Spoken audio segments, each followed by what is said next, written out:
I'm not sure about that one. Nah. Yeah. Hello, welcome back to my channel. My name is Biffy and welcome to Chaos, as usual, my wonderful YouTube gremlins. Today I'm going to be talking a little bit about my Empire Larp character and how I made a... I don't want to say memorial for her because I am well and truly over this character now, but a little memory box. Today we're going to be doing the memory box for her. So for those who don't know, LARP stands for live action roleplay, and essentially, as Momo O'Brien used to put it, it's an adult game of make-believe, bunch of nerds hitting each other with foam weapons in a field while also dealing with politics and drama and chaos and all the good stuff, as you do. The event I attend with my partner, I believe it's like one of the biggest LARP events in the UK. It is down near, or it was down near Silverstone Racecourses. We have now moved. This will be the first year where we are at a new campsite. I can't remember where it is, but I will put it up here. A bit of context for anyone who hasn't been to Empire. Empire itself as an event is basically everyone from outside the Empire coming together in a place called Anvil. Anvil is like the main town, I suppose you could call it, like the main focal point of the Empire for everyone. That is where the event happens. Outside of that, you've got all these other territories. You have the Brass Coast, Dawn, Highguard, Imperial Orcs, the League, the Marchers, Navarre, Urizen, Varushka and Wintermark. I'm not going to go into all of them really specifically, but generally it's very much overarching 15th century. However, because of different areas, it's all every nation has its own bits and pieces, and in fact there's a whole wiki. I would highly recommend you go check out the wiki, but just be prepared, it's a lot of stuff. It takes a lot to get through, and some people can quote it by memory, others it's just too much, so do be aware it's a lot. Because we also have within the Empire things like the Senate, the Synod, Military Council, Conclave, the Boars, the throne itself. We have the academy for the kids. There's a lot that goes on. It is a full-blown thing. We have the people, so within the people we have Orcs, Briars, Cambions, Changeling, Draugr, Merrows and Naga, and we also have Freeborn. I believe Freeborn can have lineages to them. And then you've got the magic, and then you've got religion and the world itself. You've got Eternals, Realms, the Regio. Regio is magic based. There's a lot. My character was from Urizen. They are very much more like the elves from Lord of the Rings. That is the overview we are given of them. Meanwhile, my partner was in the Marchers, which is very 15th century coded. Now there are like, it doesn't have to be 15th century historically accurate. None of that is the thing. They do actually, it's very good. On the wiki, they do have like overviews of what they are, like what a nation is and what a nation isn't. They have introductions, the people, the culture and the customs, and also the look and the feel. But it also covers history, leadership, military, economic, religious, magical, hearth magic, territories, kids. It gives you a whole section on kids, music, archetypes, groups, and egregores. Egregores are basically your nation's connection to God, which is the main 10. It does stand for something. I can't remember what it is. But yeah, so there's a lot to go through, and I'm not going to get all into that now. So my Urizen character basically turned up on the doorstep of the Marchers and was kind of adopted into the household.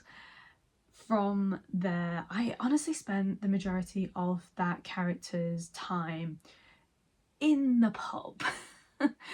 I did venture out and get involved in a little bit of bits here and there, but generally because it was my first year, I didn't do a heck of a lot. Essentially, I've known about this LARP for a very long time. I have known about it for over, I think, 9 years at this point. In fact, probably, yeah, about 9 to 10 years at this point.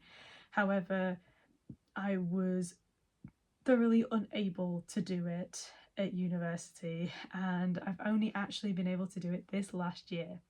So my first character was Lyrin. She had no backstory, she had no second name. She was part of Urzen, which is very elvish, very magic based group. I'll put a few photos here to try and articulate what that kind of looked like, and if I have any of her, I will put them up here as well. So essentially how this kind of came about was when I met my current partner, he had done a year of Empire before me, and then I hopped in this last year. So this has been my first year LARPing and I love it. It's so much fun. Are there ups and downs? Absolutely, but again, this is not the video for that. I will probably talk about that in another video. So with my partner having done this for a year prior to mine, I decided to sort of tag along with him, and I ended up in a group called the Marchers. Lovely guys, and we are, or slash were, with the Kingstoke group. These guys, these wonderful lovely human beings. So the long and short of this situation was that at E for this last year, I think it was September possibly, our characters died in battle. We went on a skirmish that went absolutely horrendously. We got ambushed and our characters, and quite a few of us from Kingstoke, died. It was not a good day. It was such a bad, bad in that happened, but good in that it was good game. So I always said that I would not be upset if my character died, purely because it was a character I've had for a very long time. It was made during a different time in my life and I wouldn't be upset, but turned out I was very mad that we died because she was supposed to be sorting out something for a wedding, which got resolved and sorted out later down the line by another character that I made up for a throwaway almost. But back to this one. So like I said, I was very upset when we died, and I was okay initially, and then I got really upset about it, and then I kind of got over it very quickly. But then a couple of months down the line, I got very upset again. And because I had a lot of bits and pieces, I had a lot of kit that I just finished. This I literally finished before the last event where we actually died, and I was more annoyed, I think, that I'd finally finished my kit and that I had it down to where I wanted it, and it was completely useless. That is usually what gets you more than the actual death of your character, is that you potentially lose the kit unless you make a similar character. So what I decided to do, I decided to go and do a sort of shadow box for my character to try and get through everything that kind of happened to them. So let's roll through the process. The memory box itself was pretty cheap. It was from Amazon. I will link it down below in case you're interested. It's a good size. It is obviously chunky, but it is a good size for a relatively small box.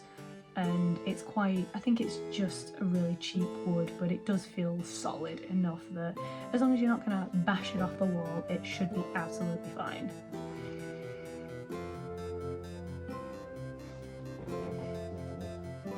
To make this, I sort of had already tried making a few little bits and pieces I knew I wanted in the actual box, so I just kind of laid them out kind of how I wanted. I wanted to do like a blue background, and I actually used the same fabric that my kit was made out of, just as a little extra thing to do. So this is the box. It's got a nice squishy back to it. The wood is pretty solid, and so I just made that background bit to just slot in really nicely. So we have my poppet. This was given to me by Kellen, who runs the, I was going to say pharmacy, the medic tent by the, or the healer's tent by the main gate, and I have loved it ever since. I'm kind of really sad that I'm not going to be using it anymore. I did a small piece of paper that I could, like, just had all my details on it, so character name, her skill set, bits and pieces like that, where she was originally from. The lovely braid that you see there was given to me by another character who it was supposed to be in, well, it was in the Kingstoke colours, and it was supposed to be so that they knew whenever we were in danger. I didn't have it on me on the battle, so she wouldn't have known, which is very stupid. The mana crystals, now, bit of a disclaimer here, we generally tend to avoid using the resources pieces for anything. Like, I wouldn't do this with 10 mana crystal cards because obviously they have to be printed, they have to be packaged and everything like that. What I would have probably done if I'd have found a ripped up mana crystal card on the battlefield, I would have found it, put it back together, and then used that just to avoid taking things out of circulation. Mana crystals was because I had a mana crystal site, and I had, as much as my character was practically a marcher by the time all this happened, so she's got her little apple seeds, because the premise is that if you die as a marcher with apple seeds on you or with an apple in your pocket, then you will become an orchard when you die. It's kind of weird and also bizarre.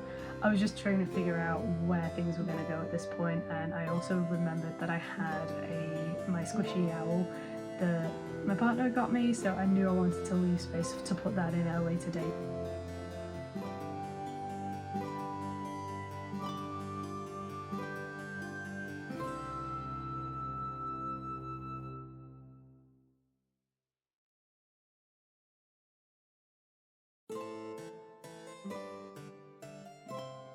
Yeah, my bleed time was 3 minutes.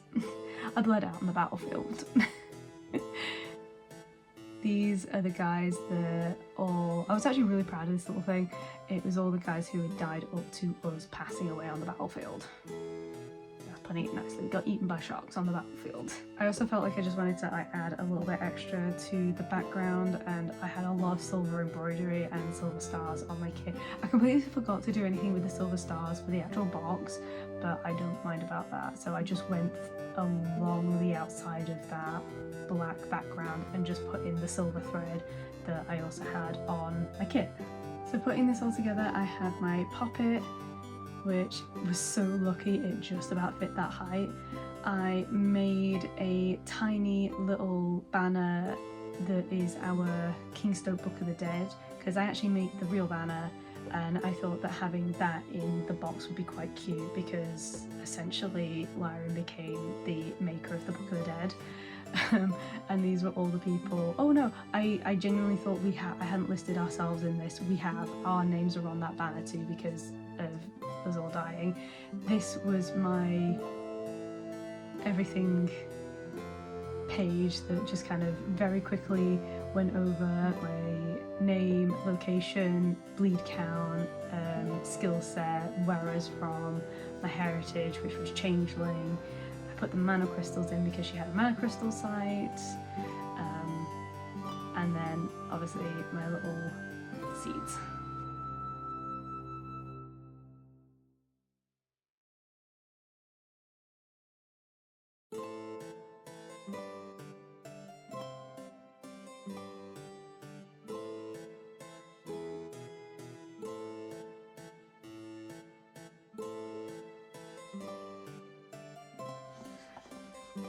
Wrap up time. Oh my gosh. I am surprisingly happy with this. I usually really hate doing things like this just because I always feel like I don't have any artistic skill in this kind of situation. I always feel like my presentations, sorry, I'm having to like angle it just so that the window light doesn't reflect. Yeah, I always feel like I don't have enough artistic skills, there we go, to deal with stuff like this, but I am so super happy with how this turned out. Just for some context, this Book of the Dead, this is the real thing. Hang on, which way's up? Okay, that way's up. This is the original, and it has space for goodness knows how many more. This is the original that I made. Obviously there are actually more names on here now than there were when I made that, but in fact there's Lyron. There's Lyron. Oh gosh, I feel really weird about that. But yeah, that's the thing. I do need to actually like finish tacking that back down so I can actually use it for. So yeah, that's all I kind of have for this project. It is a very small one, it's a very fast one, but honestly I would highly recommend doing something like this if you've had a character that you either have had for a very long time and like their passing was super upsetting or very sad or anything like that, because it's a nice little memorial but slash keepsake to have of them. And honestly I think this is kind of a healthy way of getting over a character's death, because obviously you don't want to deal with character bleed as much as possible, because that is not good.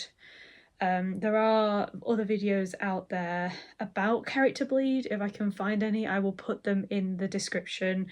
I will try and link them up if I can. I feel like I've thoroughly gotten over this character now, especially since the wedding has come and gone that she was supposed to be attending, and all that is kind of over and done with and dealt. I now feel like this character is well and truly thoroughly at rest.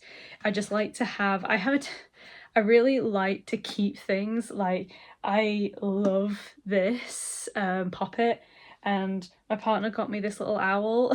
So there are things that are very like sentimental to me, and I don't just want to chuck or get rid of, and I don't want them to be stuck in a box in a dusty dark region forever and a day. So something like this is quite nice to keep what your character considered valuable and what you don't want to throw away because it was sentimental, in a way that I think is healthy. It's pretty, it's decorative, it'll probably be like the first in some of my other characters. I feel like I want to do this like for every character I have, and I don't intend to have that many characters.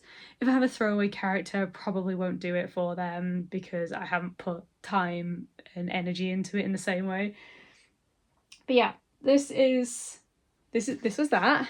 I hope you guys enjoyed this, and I guess I will see you in the next video. Bye. Oh, he's so cute. He's a little bit scary. He was sat on my hat, which is actually like up there on top of the wardrobe. He was sat on my hat, so he wasn't in the making product bit of it, but he's so cute. Look at his back. I can take him out and stuff, but I'm going in there. I'm going back on my... Am I just the only one who like tries to clean the caps of these things just because they get all like gunk stuck in them from the shop?